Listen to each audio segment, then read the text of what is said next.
Una sa lahat, madugong pagtatapos, mister na aktuhang may kasiping na ibang lalaki ang kaniyang misis. Ang legal husband nakapatay sa sobrang galit. Ang buong detalye kaugnay ng balitang yan, alamin maya-maya lang.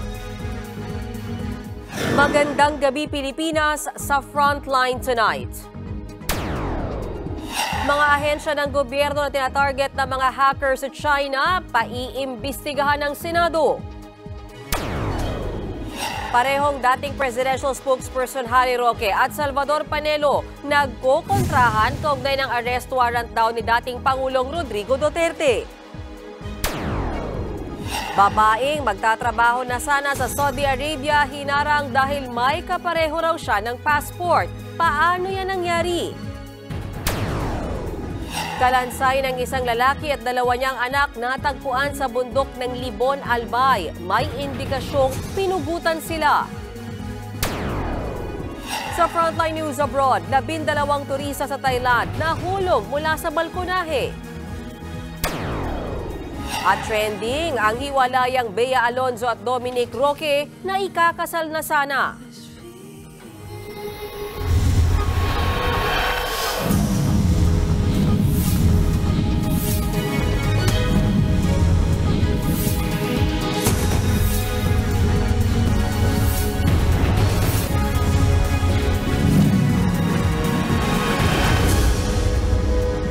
So ongoing pa ang pandri pagkalot ni Iwano. Ongoing pa rin pagkalot. Ang uban, ang bus napadari. Daghan pa natabunan diri posible. So Lord, tabangi mi Lord. Break. Kuya Iwano, relax lang Kuya Iwano. Ayaw pagluluya Kuya Iwano. Ang inyo pong napapanood ay ang search and rescue operation sa isang bus na natabunan ng landslide sa barangay Masara, Davao de Oro ngayong gabi. Maririnig na may pinapakalma ang mga rescuer. Posibleng marami pa raw natabunan. Nangyari ang landslide malapit sa isang minahan. Hindi pa kumpirmado kung ilan ang natabunan. Nagpatupad na ng forced evacuation sa barangay Masara, pati na rin 3 pang karatig barangay ang Tagbaros, Elizalde at Panibasan.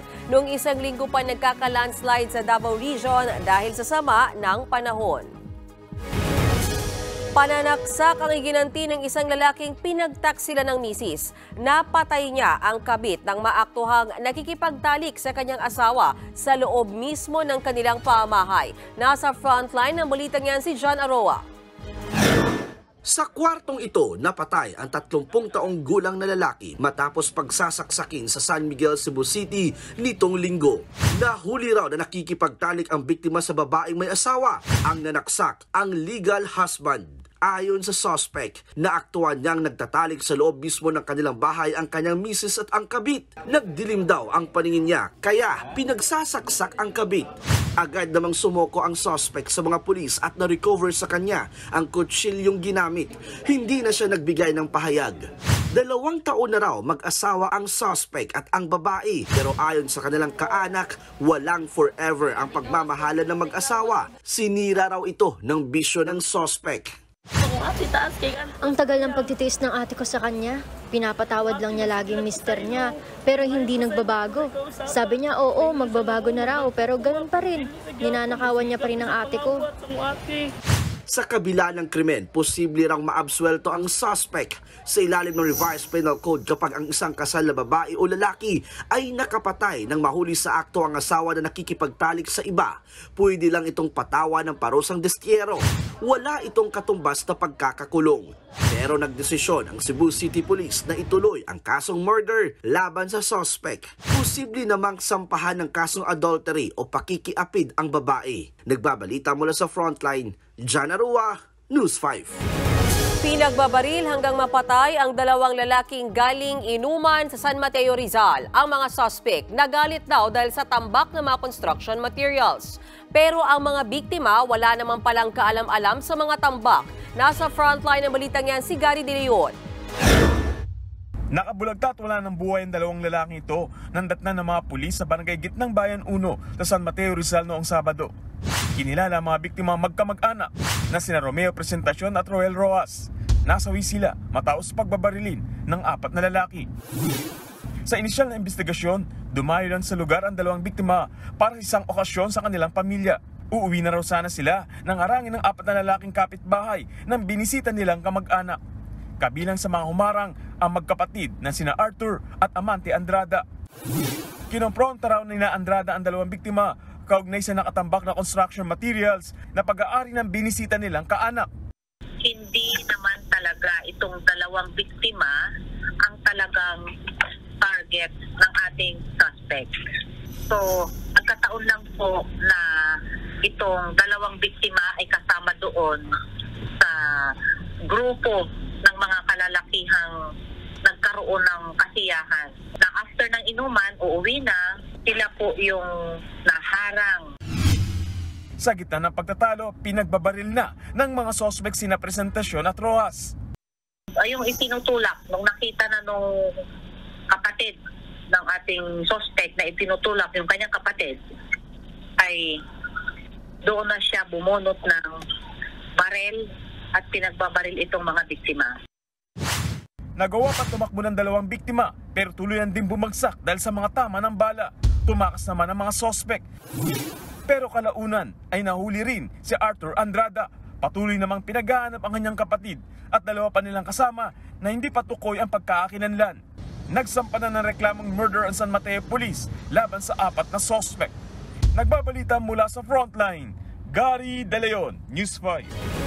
Scammers ang kalaban ng mga ordinaryong Pinoy habang hackers naman ang tumatarget sa mga ahensya ng gobyerno. Pinaiimbestigahan na yan sa Senado. Nasa frontline ng balitang yan si Marian Enriquez.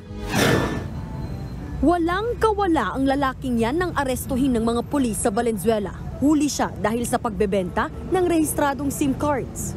Ayon sa PNP, talamak ang bentahan ng SIM cards na ginagamit daw ng mga online scammer. Pero may mas malaking banta riyan, ang mga hacker. Big time ang tinatarget nila kabilang ang mga ahensya ng gobyerno. Yan ang tinalakay kanina sa pagdinig ng Kamara. Isiniwalat ng Department of Information and Communications Technology o DICT ang natuklasan nilang bagong modus.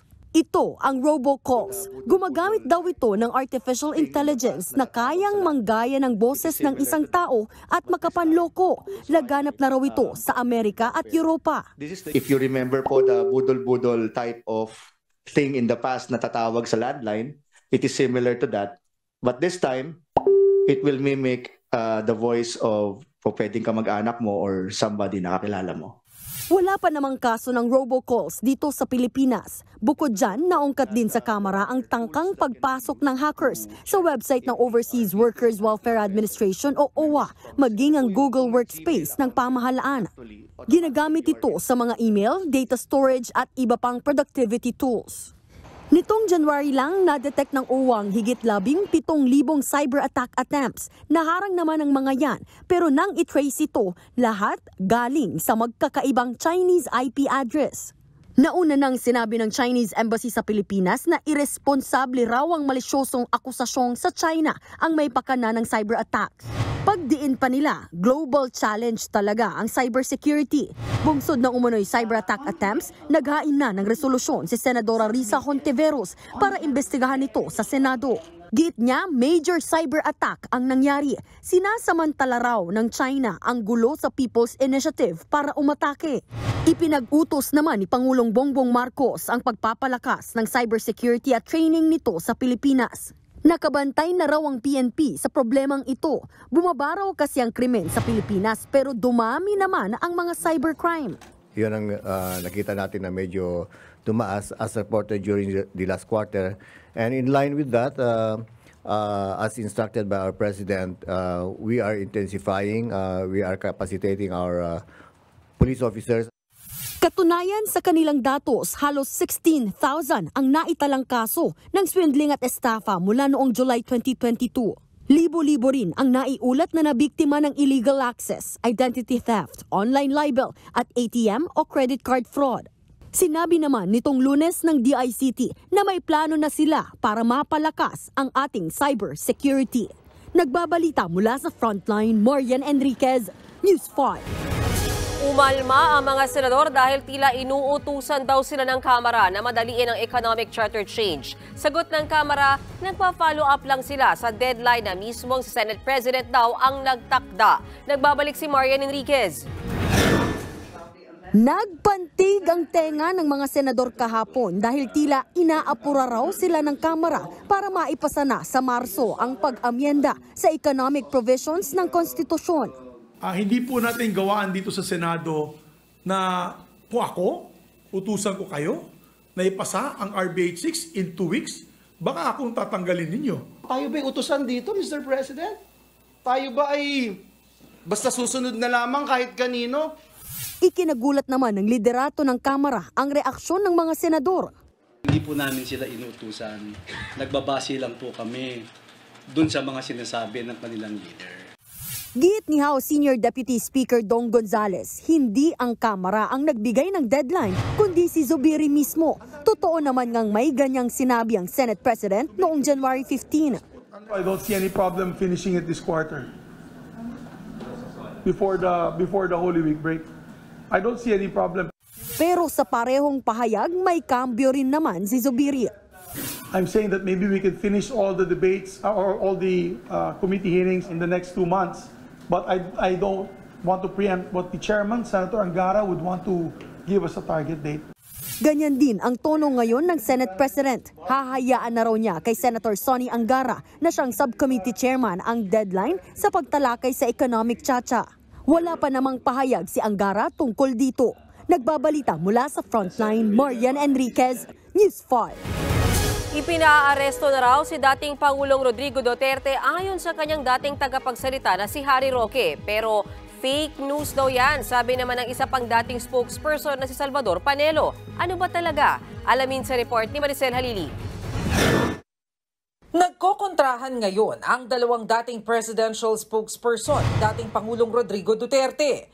Ang dahilan, kung totoo bang ipinaaresto na si Digong. Sabi kahapon ni Attorney Harry Roque, hindi ako nakatulog kasi tinawagan ako ni Tatay Digong at ang sabi niya nakakuha siya ng impormasyon na anytime daw baka siya arestuhin. Tinabla naman niya ni Attorney Salvador Panelo. Tinawagan ko si PRD at ang sabi niya hindi ko tinatawagan yan. Wala akong tinatawagan. Madali sabi fake news. Walang bagong tugon dyan si Roque. Pero sa kanilang Facebook Live kanina, giniit niyang hindi siya fake news. May basehan aniya ang mga inilalabas niyang impormasyon. Bago naman ako mag-release ng information, sinusubukan ko po at talagang tinutupad ko na meron akong multiple sources. Lahat po ng sinasabi ko ay meron po akong multiple sources. No? At dahil ako naman naging spokesperson, siguro naman kapanipaniwala yung mga pinakikinggan kong mga sources. Dagdag pa ni Roque, posibleng ang International Criminal Court ang maglabas ng arrest warrant o hindi kaya ay para sa kasong sedition, bunsod ng pagsusulong ni Duterte na ihiwalay ang Mindanao sa Pilipinas. Kabilang sa mga naunang isiniwalat ni Roque ay ang nalaman niyang balak na pagbuwag umano sa Task Force Davao. Tila senyales daw yan ng posibleng ang pag-aresto sa dating Pangulo. Alam nila na loyal sa mga Duterte itong Task Force Davao, so parang nagkaroon nga ng, yan po ugo-ugo ngayon na bubugin daw ang Task Force Davao. April 2003, nang buuin ang Task Force Davao sa ilalim ng nooy Davao City Mayor Digong. 700 sundalo ang kasapi niya na layong protektahan ang lungsod laban sa terorismo. Pero mismong Armed Forces of the Philippines na ang nagsabi, hindi totoo ang alegasyon ni Roque. There's no such issuance of any directive for the disbanding of the Task Force Davao. Sinegundahan pa yan ng AFP Eastern Mindanao Command. Itinanggi nilang bubuwagin ang Task Force Davao. Kung may kinalaman naman sa drug war investigation ng International Criminal Court o ICC, ang sinasabi ni Roque na posibleng pag-aresto kay Duterte, ayon kay Justice Secretary Boying Remulla, hindi sila kailanman kinontak ng ICC. Wala raw alam ang DOJ sa sinasabi ni Roque.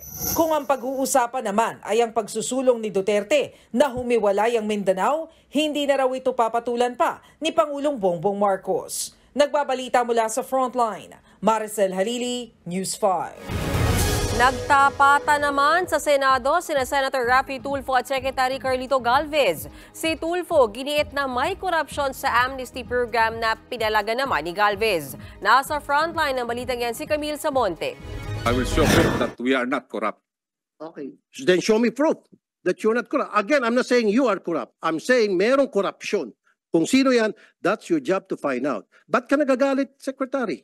Because you are accusing us that our organization is corrupt. Naging mainit ang sagutan ni Senator Raffy Tulfo at ni Presidential Peace Advisor Carlito Galvez Jr. sa pagdinig ng Senado kanina. Nababahala kasi ang ilang senador sa hindi pagkakatugma ng bilang ng mga sumukong rebelde at mga isinukong armas sa decommissioning program ng peace negotiations. Natalakayan sa pagdinig ng Senate Committee on National Defense kaugnay ng amnesty program sa mga sumukong miyembro ng Moro Islamic Liberation Front o MILF. Sa datos ng MILF Peace Panel, simula nang mag-umpisa ang programa, higit 26,000 combatants o rebelde na ang sumuko. Pero higit 4,000 lang ang isinuko nilang armas sa gobyerno. Tanong ng mga senador, paano natitiyak ng gobyerno na miyembro nga ng MILF ang mga sumuko? Dapat daw yang masiguro, lalo't may kapalit na 100,000 piso ang bawat susukong MILF member para sa kanilang pagbabagong buhay. Ayon kay Senator Raffy Tulfo, umabot na sa 2.6 billion pesos ang pondong nailabas na para sa mga sumukong rebelde.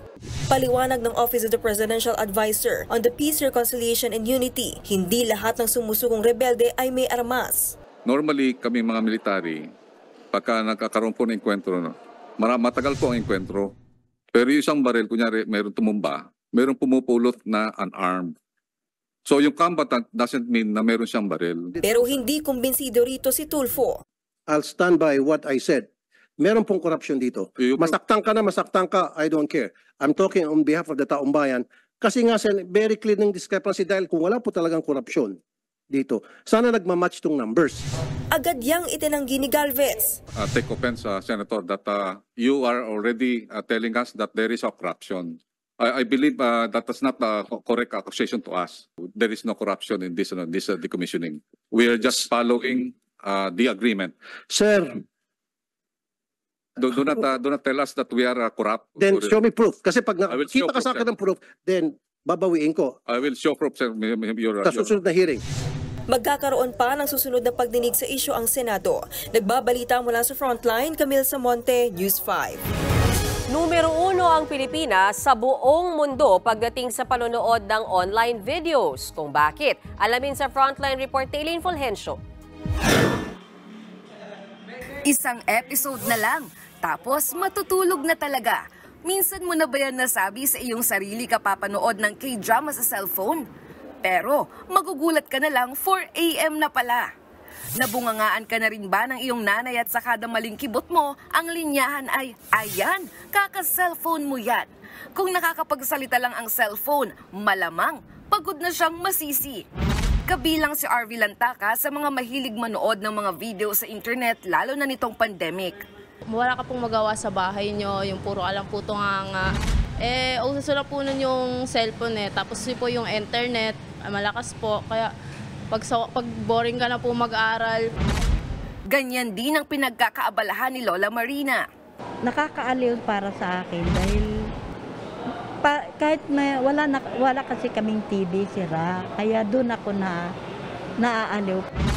Kaya naman, hindi ka duda-duda na base sa Digital 2024 Global Overview Report, number 1 ang Pilipinas pagdating sa panonood ng kahit anong online video content kada linggo. 97.2% yan ng mga edad 16 hanggang 64 years old. Pangalawa ang Mexico, sunod ang South Africa, Indonesia at Ghana. Tayo rin ang nangunguna sa mga bansang mahilig manood ng mga music video kada linggo. 72.7% ng internet users sa Pilipinas ang madalas manood niyan. Pangalawa ang Chile, sunod ang Colombia, Mexico at Brazil.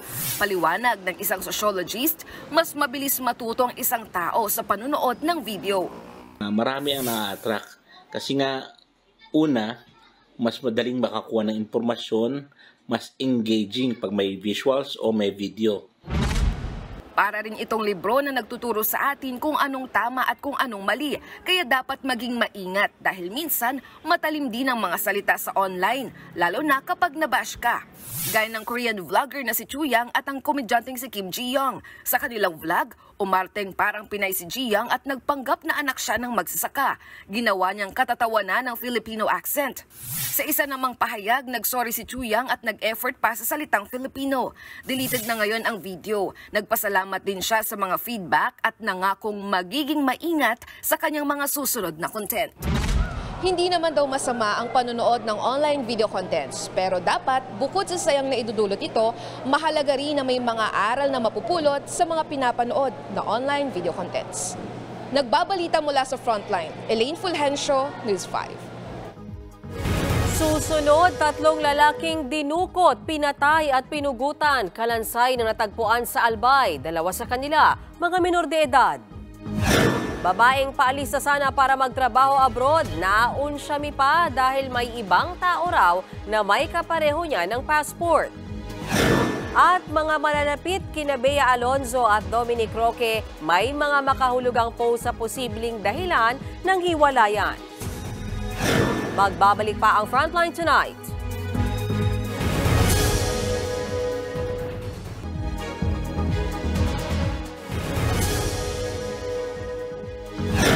Dinukot, pinatay at pinugutan. Ganyan kabrutal ang sinapit ng 3 lalaki sa Libon, Albay. Kalansay na ng matagpuan sa kabundukan si Eugene Sasota at 2 minor de edad niyang anak na sina John Paul at Zyrus. Ayon sa NBI Bicol Region, dinukot ang 3 ng Notorious na Concepcion Criminal Group noong December 27. Pinugutan sila sa itinapon sa bangin. Pinagkinalaan umanong police asset ang mga biktima kaya pinatay ang naturang grupo. Naunsyami naman ang pag-abroad ng isang babaeng biktima ng identity theft. May ibang tao raw na unang nakagamit ng kanyang passport. Nasa frontline ng balita yan si Marlene Alcaide. 2 passport, pareho ng pangalan, petsa at lugar ng kapanganakan, pero magkaibang tao. Ang isa nakaalis na bilang OFW noong 2019, habang ang isa naharang ng Bureau of Immigration sa NAIA nitong January 25. Ayon sa BI, paalis na sana pa Saudi Arabia ang 33-year-old at first-time OFW na si alias Olive ng Harangin. Nakita po ng ating mga immigration officers na may mga discrepancy po doon sa kanyang mga sinasabi at sa kanyang dokumento. Giit ng naharang na biyahero, siya raw talaga ang tunay na may-ari ng identity sa passport. Ayon sa BI, sinabi raw ng OFW na kinausap siya ng isang recruiter sa Maguindanao para maging household worker abroad noong 2014. Ibinigay daw ng biktima ang lahat ng kanyang dokumento at binago raw ng recruiter ang kanyang birth certificate para pumasok sa nooy 23-year-old requirement sa household workers. Pero hindi siya natuloy umalis. Simula noon, binlock na raw siya ng recruiter. Tingin ng BI, posibleng nagamit ng ibang naghahangad na maging OFW ang identity ng biktima. Modus daw ito ng mga pasaway na recruiter. Nag-entice po ng mga mas bata-bata na mga aspiring OFWs. Karamihan po niyan tinatarget mga 17, 18, 19 years old, yung mga hindi pa po within the age range na pinapayagan po upang magtrabaho as household service workers. Bukod sa immigration, iniimbestigahan na rin ng Interagency Council Against Trafficking at NBI ang nangyari. Tinitrace na rin ang unang nakaalis na OFW at hinahanap ang recruiter. Pinauwi naman muna ang hinarang na OFW. May paalala naman ng otoridad sa mga gustong magtrabaho abroad. Huwag po tayong papayag kapag ganina po ang offer na nais po nilang baguhin ang ating identity, ang ating dokumento, papakitaan po tayo or pagpipresentahin tayo ng mga fake documents, fake stories. Nagbabalita mula sa Frontline, Marlene Alcaide, News 5. Pinagmulta ng 100,000 pesos si Magnolia Hotshots power forward Calvin Abueva dahil sa pang-aasar niya kay San Miguel coach George Galent. Naaktuhan yan sa kamera ng PBA Commissioner's Cup Finals. Ginawa ni Abueva ang mocking gesture matapos siyang palitan sa fourth quarter ng Game 2. Nagkasagutan pa sila na naging dahilan para patawan sila ng technical foul. Base sa PBA rules, hanggang 100,000 pesos ang multa sa sino mang lalabag sa dignidad ng tao dahil sa kanyang pisikal na kondisyon. Naapektuhan ang kanang mata ni Coach Gallant nang masangkot siya sa motorcycle accident noong 1998.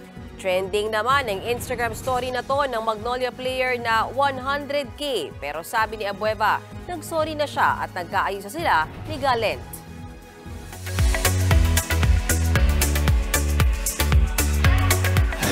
Showbiz Tonight na tayo. Tila wala ng one more chance sina Bea Alonzo at Dominic Roque.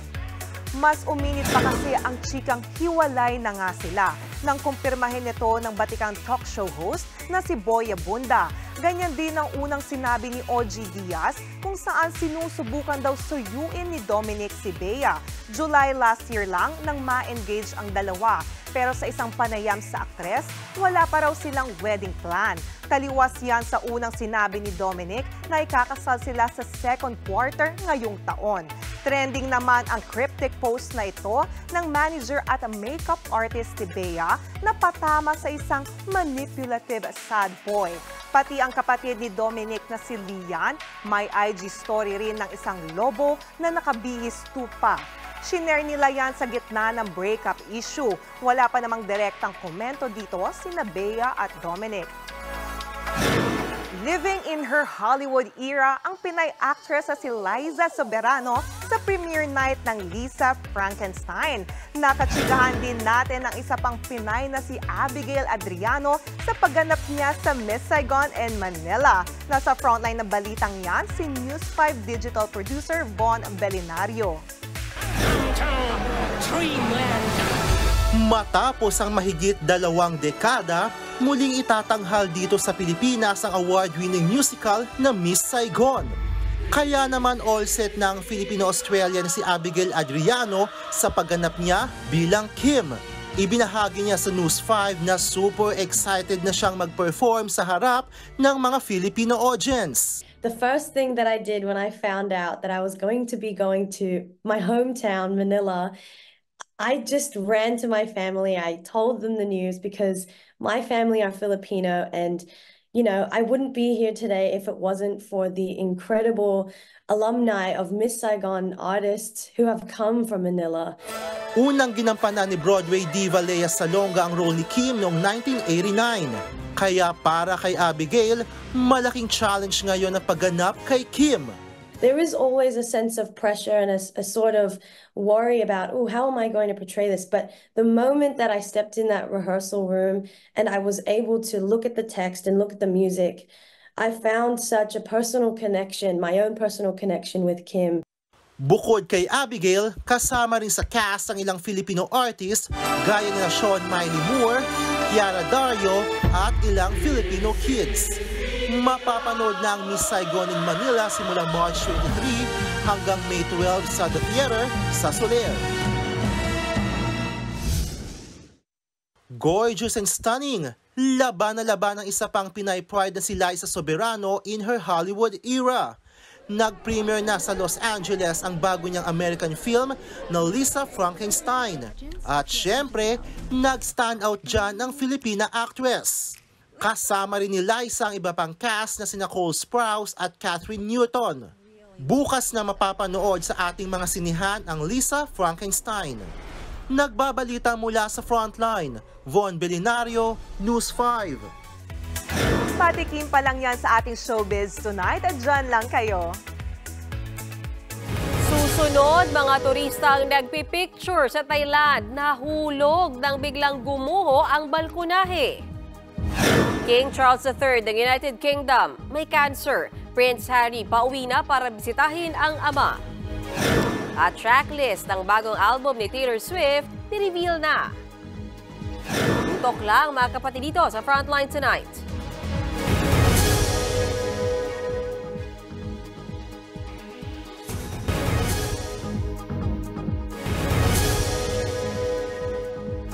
Huli Naalis sa Quezon City ang isang babaeng miyembro umano ng grupong sangkot sa rentangay modus. Isinasangla pa raw ng suspect ang ninakaw na sasakyan.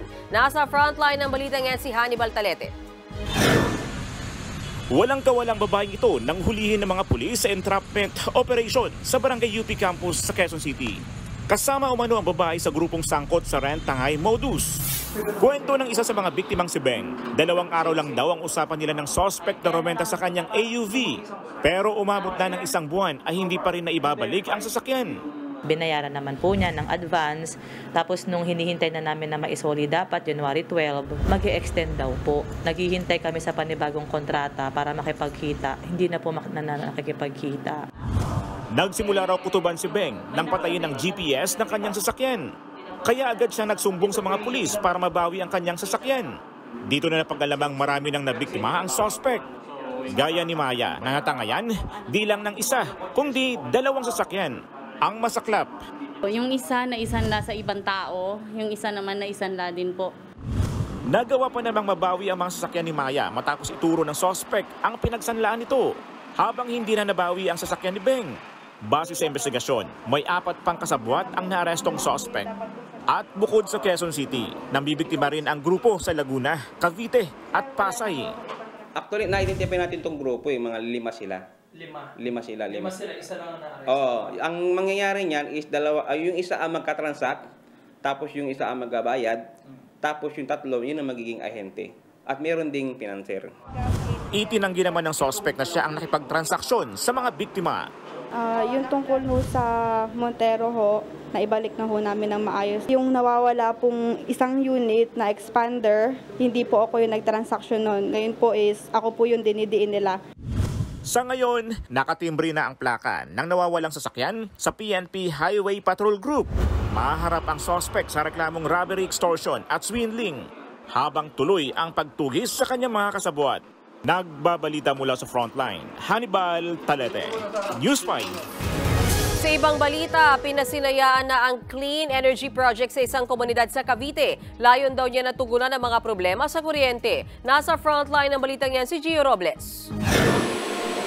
Ito ang charging station para sa electric vehicles o EVs dito sa Gawad Kalinga Village sa Barangay Hugo 13 Martires. Pinagagana yan ng recycled na batteries mula sa EVs at solar energy. Bukod sa pagre-recharge ng EVs, ang kuryente mula sa pasilidad ay kaya ring magpailaw ng streetlights sa Gawad Kalinga Village. Ang mga bubong naman na ito may solar panels na pwede ring magbigay ng kuryente sa GK Village. Proyekto ng Meralco Industrial Engineering Services Corporation o Miescor at Korean company na Sochang Electric ang Clean Energy Facility.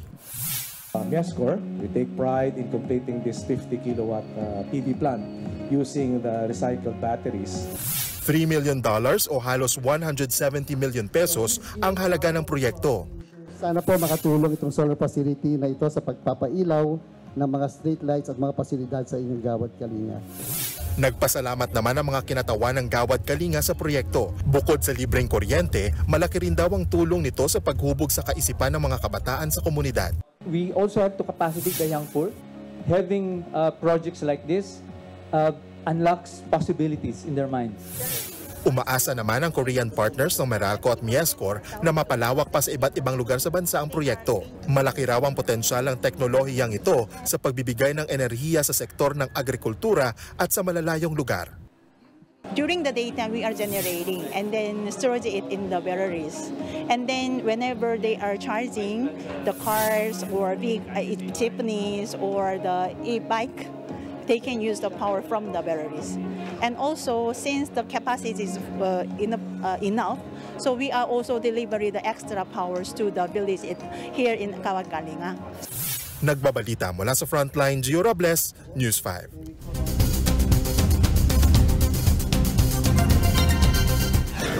Sabay-sabay nahulog mula sa balcony ang grupo ng mga turista na nag-groovy sa Thailand. Biglang gumuho ang balkonahe na kinabit gamit lang daw ang tornilyo. Ang Frontline News Abroad sa report ni Brian Basa.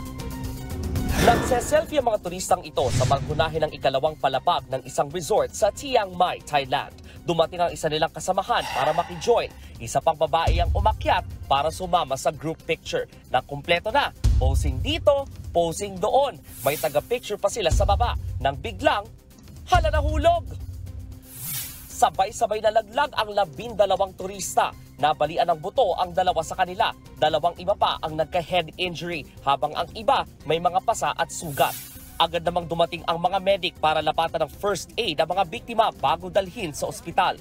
Day off pala raw nila nung araw na yon sa kanilang trabaho sa Public Health Office, kaya naisipan nilang pumasyal sa naturang resort. Maganda raw ang view sa garden sa second floor, kaya pinili nilang doon mag-group picture. Pero sa dami nila, hindi kinaya ng balkonahe ang bigat hanggang sa bumigay ito. Sabi ng staff ng resort, hindi raw nila akalaing guguho ang balcony. Marami naman daw nagpapapicture doon kahit noon pa. Napag-alaman namang extension lang daw pala ang bahagi ng balcony na tinayuan ng mga turista. Kinabit lang daw yon gamit ang tornilyo. Hindi rin daw ito ipinagpaalam. Nagpadala na ng mga engineer sa resort para inspeksyonin ang gusali. Kung mapapatunayang hindi na ito ligtas, posibleng ipasara ang resort. Sasagutin naman ng lokal na gobyerno ang gastos sa pagpapagamot. Nagbabalita mula sa Frontline, Brian Basa, News 5. May cancer si King Charles III ng United Kingdom. Kinumpirma yan ng Buckingham Palace. Hindi sinabi kung anong klaseng cancer meron ng 75-year-old monarch pero hindi raw ito prostate cancer. Nadiskubre ang sakit ni King Charles matapos ang kanyang treatment para sa enlarged prostate noong nakaraang linggo. Sumasailalim na siya sa pagpapagamot kaya ipagpapaliban muna ang kanyang mga public engagement. Matapos mabalitaan, papunta na sa UK si Prince Harry para bisitahin ang ama. Marami ang umaasa na ito na ang panahon para magkasundo muli ang mag-ama. Nang matanong naman sa isang event ang asawa ni King Charles na si Queen Camilla, sinabi niyang getting on at doing his best daw ang hari. Abangan, Taylor Swift, winner na nga sa Grammy, winner pa sa sweet message ng boyfriend. At mga pusang ipapakapon sa Amerika, pwedeng ipangalan sa iyong ex? Tuloy-tuloy ang balitaan dito sa Frontline Tonight.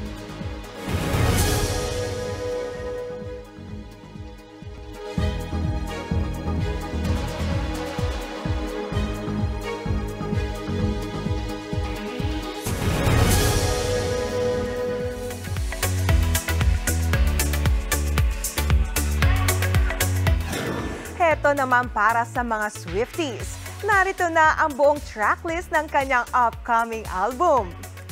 17 songs ang meron para rito. Kabilang dyan ang same title album na The Tortured Poets Department at Fortnight featuring Post Malone.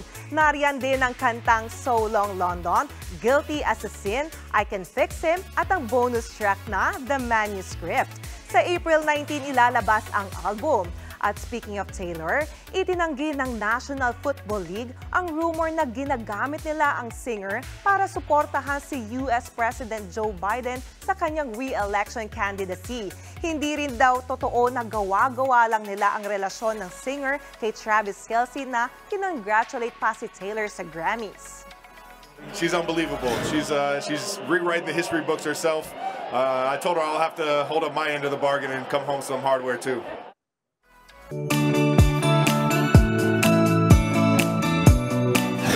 Hoy, para naman sa ating pabaong pampa-good night, 1 week na lang po, Valentine's Day na, at hindi lang po yan pang couple. Ang isang shelter sa Amerika may paganti rin po sa mga ex. Sa Neuter Your Ex campaign ng isang animal shelter sa New Jersey, pwede mong ibigay ang pangalan ng iyong ex.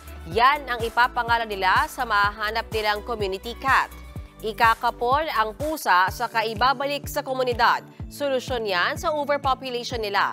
Benta yan sa mga residente dahil biro nila, hindi na raw dapat dumami ang lahi ng kanilang ex. Pinakamaraming ipinangalan sa mga pusa ay Jeff, Mike, Ian, Tyler at meron ding Gaslight Guy. Idadagdag tayong pangalan dyan. Tayo na lang nakakaalam. Meron talaga. Ay, meron! Hugot si Johnny. Ganyan talaga. No, dapat pinuputol na yun. Hindi na pinapadami. Pwes! At sa ngalan ni Sir Ed. At yan po ang 45 minuto ng pagimay sa mahalagang headlines, balita at diskusyon para sa paghubog ng matalinong opinyon. Kami ang inyong kasangga sa pagbabalita. Sa ngalan ni Ed Lingaw, ako po si Mean Los Baños. Magandang gabi po.